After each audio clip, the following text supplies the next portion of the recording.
Morning. Top Gun here, Friday, January 15th, 5:15 a.m. Pacific Standard Time.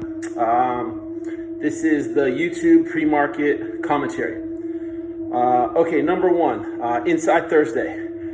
Terrific chart by Yuri Matzo that shows the Russell gaining steam all day yesterday and the NASDAQ losing steam all day yesterday, with the Russell finishing up 2.05% and the NASDAQ down 0.12%. So investors are obviously rotating out of big tech and into the small caps, out of the QQQ and into the IWM. Now this is confirmed by the second chart in today's morning blog by Gregory Krupinski that shows four of the big six, Apple, Amazon, Microsoft, and Google, just treading water right now.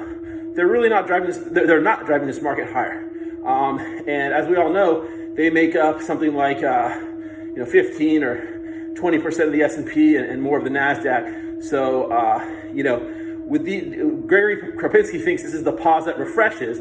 On the other hand, this could be the canary in the coal mine as bull markets top out stock by stock. It's a process, as Paul Desmond of Lowry's explains in his excellent paper on the nature of bull market tops, which I've linked to in the client note. Okay, so moving on, which interpretation is correct will only be determined by the price action going forward. Moving on, the semiconductor mania. The semiconductors are absolutely on fire. They're up almost 10% in the first 9 days of 2021, which is their best start to a year since 2003. Ryan Dietrich had a great tweet yesterday accompanied by this chart, this straight up chart of the SOX, the Philadelphia Semiconductors Index, saying that, if I have a second life, I'd like to come back as a semiconductor. Just hilarious. And then chart by 2K Kim, which kind of broadens out and shows that huge move from the March lows, where I think the SMH, which is one of the two big semiconductor ETFs along with the SOX, has gone from like 100 to about 242 or 242 I think is what it was when he posted that chart. So we're talking about 150% move in 10 months. So just crazy. Now the two largest components of the SMH are Taiwan Semiconductor at 14% and NVIDIA at 6%. The former is trading at 37 times trailing 12 months EPS, and the latter, NVIDIA, at 60 times.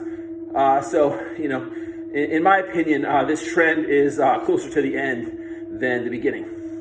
Lastly, the financials. So three of the big four are reporting this morning. All the reports are out now. I've only reviewed briefly JP Morgan's, which came out at 4 a.m. Citi and Wells Fargo reported at 5. So about 15 minutes ago. Their stocks look to be down a little bit, but we'll see what happens. But there's a chart in the morning blog from Liz Ann Saunders showing the spread between the 10-year and the 2-year Treasury growing. And then I have a chart from 2K Kim showing the huge move in the financials. Now, 21 basis points of the move in higher in the 10-year yield has come this year. So it's not going to show up in the bank's fourth quarter earnings report. And it didn't show up in JPM's, whose net interest spread, or net rate spread, whatever they call it, was 1.74% compared to 1.75% in the third quarter. No change. So it won't show up until this quarter, but the stocks will start pricing it in already. So, I'll take a look at Wells Fargo and Citigroup a little later, and I'll weigh in on those tomorrow or Monday. You guys have a great weekend.